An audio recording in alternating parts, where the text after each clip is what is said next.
Welcome back to the Citizen Channel. I hope you're all staying safe and well. Well, it's back to Premier League action after the fun of the FA Cup. And yes, we've got Brentford. It wasn't that long ago, was it? 29th of December, I think we played Brentford. So a quick turnaround with this one. So it's City versus Brentford, 7:45 at the Etihad, Wednesday, the 9th of February. Welcome to this little preview. I'm going to have a look at Brentford, see how they're doing. Interesting. Not so great recently, although they did start quite well. And of course, I was trying to predict our starting 11. And the match is being shown on BT Sports. Please, guys, if you enjoy what I do, give us that thumbs up. Push that subscribe button if you've not already done so. Tell your friends. Let's get these subscribers up. It'd be much appreciated.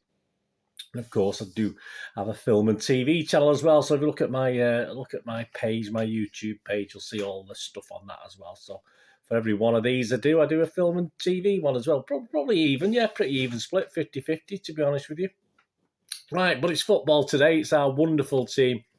My wonderful team, our wonderful team, Manchester City. Who's in charge of this game? Interesting, Darren England. He's actually the ref. He's actually his only 22nd top flight match, so it's fairly new to the procedure. He's officiated or been involved in ref 13 matches so far this season, but he's shown quite a big compared to some of the other referees. 56 yellow cards and 1 red card. So I don't think it's be a dirty game against Brentford, but don't be surprised if there's 3 or 4 yellow cards in this one.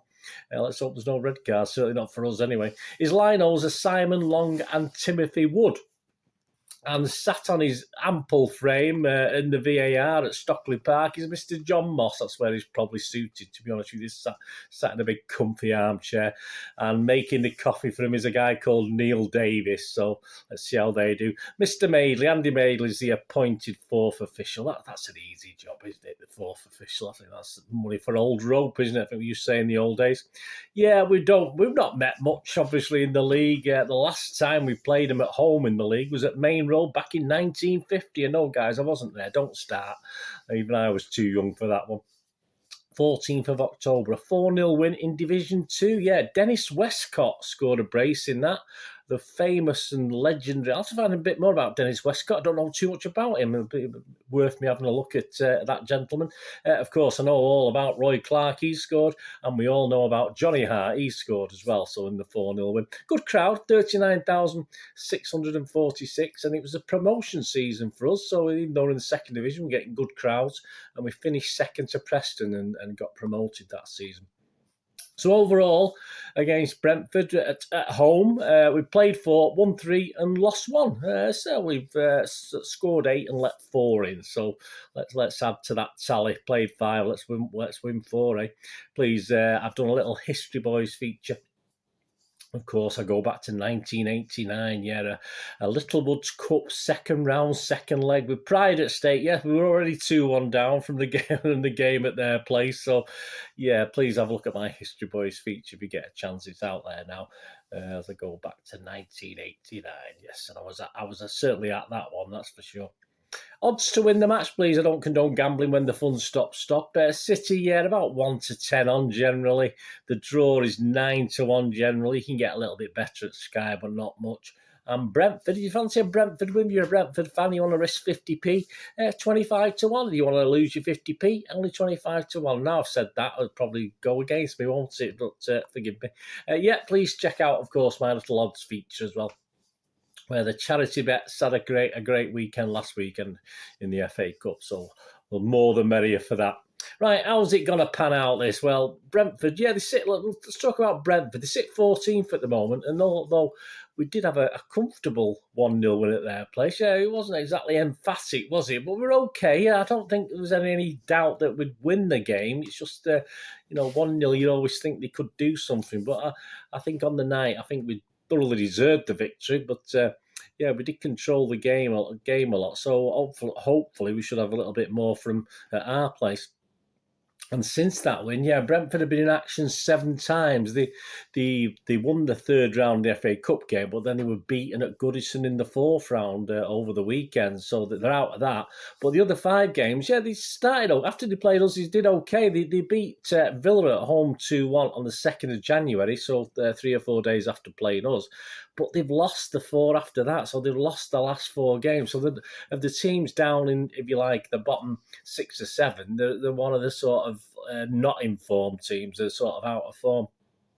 So not in a great place coming to the Etihad, and they've let in 12 goals in the last 4 league games as well. So if we would hoping to have a nice, comfortable 2, 3, 4 goal victory over Brentford if we all guns blazing, which we should do. We're not too rusty, which hopefully we blew a few cobwebs away with the Fulham game. Brentford themselves have got an 8-point cushion over Watford and Newcastle in 18th and 19th respectively. But they have played 2 games more. But hey, they've got to win them, haven't they? Watford and Newcastle got to, even the winning them, they're still 2 points behind. And they're also 10 points ahead of bottom place Burnley, who have 4 games in hand. All right, that's 12 points. But again, Burnley have got to win them all. So yeah, not a disaster, but anything they can get from us, they'll take as a bonus, of course, because they're not going to expect too much. And of course, they've got, I'm not too sure on what's happened with Christian Eriksen, who joined them in the transfer window. Whether he's fit enough to start playing, I'm not too sure about that. So that'll be very interesting if he does play, won't it? But as I say, I've had a quick scan through social media today, and I can't see any information as to availability of Christian Eriksen. I don't think he's played. I don't think he played against Everton, did he? Certainly didn't see anything. Anyway, I'm sure it would have been on the news, etc. But be interested to see how that goes.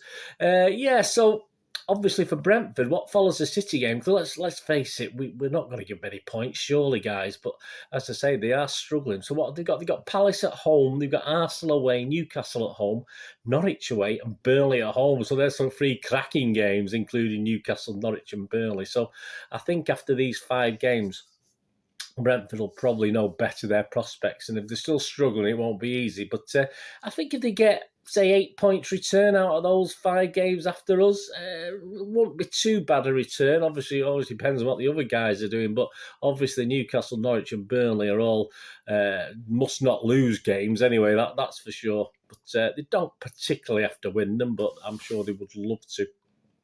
As far as City are concerned, I expect Pep to make 4 or 5 changes to the FA Cup Fulham game if he's got a fully fit squad. Still question marks. I don't know. I'm doing this before the press conference over Jesus and Palmer, of course, who didn't make the bench for Fulham, who weren't fit enough. Jesus came back with, is it niggles again? I think that's what we call it, don't we? But, typical goes away. And obviously Palmer is injured. So I could think, when I say 4 or 5, obviously Edison's got to come back in, hasn't he, guys? Let's be honest about it. And I mean, I'd love Stones to stay in, but I have a feeling he's got to bring Diaz and Laporte back. Of course, I'd love Stones to stay in. I think there's no doubt Ferner will drop out and Rodri will return. And of course, he's got Bernardo's got to start. Surely he came off the bench the other night, but surely Bernardo. And one I'm a bit iffy about whether he'll play or not is Sterling. And the other one who probably deserves to play after the weekend is Gundogan, but it's where's he going to put him? So I took a chance that he'll rest Gundogan and play him in the next game against Norwich away from home. I think he'll be a bit more effective against Norwich away from home. So I'm saying he'll give Gundogan a break. Obviously only a break as well in this one. So my 11, this is my 11. Let me know what you think, guys.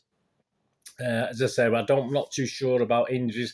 Whether Jesus and Palmer would play anyway is doubtful, to be honest with you, at this point in time. So my 11 to start this game against Brentford: Edison, Walker, Cancelo, Diaz, Laporte, Roderick, KDB, Bernardo, Foden, Grealish and Mahrez. Now, dodgy ones in there. I think Mahrez deserves another start, doesn't he? He played very well. I think all the others are pretty much set in stone. It's just Grealish. Grealish is the question mark. Perhaps he could shoehorn Gundogan in somewhere and change, have a KDB as a false 9 or Bernardo as a false 9, which he's not very good at or don't do very well at. But I think Grealish at that 11 is probably more liable not to play. So if you can get 9 out of that, I'll be quite happy. If you get any less than 9, I'll be disappointed, to be honest with you. But you please let me know what you think, guys, of that. Right, before we finish, match quirky stats. Just some interesting quirky stats this week. Excluding the 1992-93 season, just 2 teams have won away at the reigning Premier League champions in their maiden campaign in the competition. Yeah, there's been 5 draws and 20 losses. Derby that's a surprise. Derby in 1996-97. You always think Derby just lose every game, don't you? Versus United and Bournemouth in 2015-16 against Chelsea. So they're the 2 teams that have actually broke that trend. City have won each of their last 17 Premier League games, home league games played on Wednesdays. Yeah, that's a quirky stat, including a 1-0 win against Brentford, of course, in the reverse fixture in December. In Premier League history, only Liverpool have had a longer winning run on a specific day of the week, 21 on Saturday between 2018 and 20. So we've done 17, so we need a few more Wednesday victories to build that up and take Liverpool's record. That'd be nice. After keeping a clean sheet in 3 of the first 5 Premier League games, this is Brentford, 0.4 goals conceded per game. Brentford have recorded just 1 shutout in their last 18 in the competition, 2 goals conceded per game. As I said, 3 goals per game for the last 4 league games they've played. So they have started to leak goals. City's KDB has been involved in 13 goals in his last 12 Premier League appearances against promoted sides. 5 goals and 8 assists, doesn't surprise me, that one. Setting up the City's winner against Brentford in the last game, of course, back in December. Ivan Toney, has scored scored 6 Premier League goals this season, twice as many as any other Brentford player. He could become the first player to score in 3 consecutive top-flight matches for the Bees since Len Townsend in November 1946. Well, let's hope he doesn't, or it's a consolation, and it's say getting one back and it's 6-0 or something like that. But let's see how that goes. So there you go. Quirky stats. Yeah, please tune in for my full match report, of course, which will be available about Thursday lunchtime-ish. Obviously, I'll write the thing up when I get home from the match on Wednesday night, and obviously I'll record it and put it out hopefully by about 11ish on the Thursday. So please press that notification button so you know when that's out. Of course, that'll feature the player ratings of my own and player ratings of the Manchester Evening News. We don't always agree, as you know, if you watch any of my vlogs. And please check out that History Boys vlog. I love doing those. I hope you enjoy it just a little bit. They're only about 10 minutes. That's all it is. So please have a check out of that, going back in time. A little bit about the time as well, a little bit about not just about City, but football, about life in general and what I was up to and what was happening in the world and what was happening in the UK. So it's just like a little package, just a little time package of that day back in 1989. And please check out my odd show, which I'll be recording later today and will be available from the Tuesday before the Brentford game. So there you go. Thanks for watching, guys. Give us your thumbs up. Whatever you got to do, rest day, have a great one. Look after yourselves, look after your friends, look after your families. More importantly, let's all look after each other. So we meet here again on the Citizen channel. I only ask one thing, don't I? Please stay safe, Blues. Come on, City.